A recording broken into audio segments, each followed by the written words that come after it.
Who is your Final Four, Jay?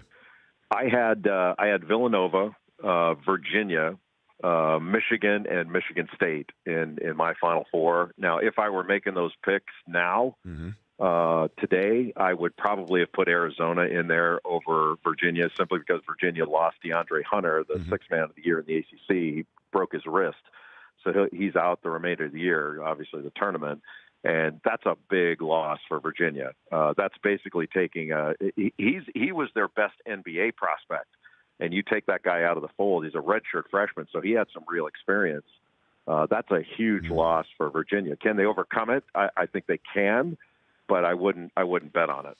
And so who do you have in the final game and winning it all then, Jay? I had Virginia because of the way they defend, but I would obviously rethink that without Hunter, and I had Michigan State. In Michigan State winning it. And it's funny, Rich, you try to do all this bracket analysis when the bracket comes out and factoring in everything that happened during the season and what you've seen. I picked Michigan State at the beginning of the year to win it. And it's remarkable over the years, and I've been at this a while now, it's remarkable how often what you think at the beginning of the year winds up being sort of a better judgment than what you think at the end. And I don't know how to factor all that in, but it's amazing how many times you've had a judgment at the beginning of the year before a ball's been bounced that winds up being more accurate than your end of the year predictions. So if it's Arizona against Michigan, who do you have winning that one? I still like Michigan State. Arizona's really good.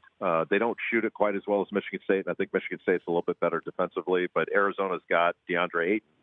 And he's the best player in the tournament, and he's a transcendent player.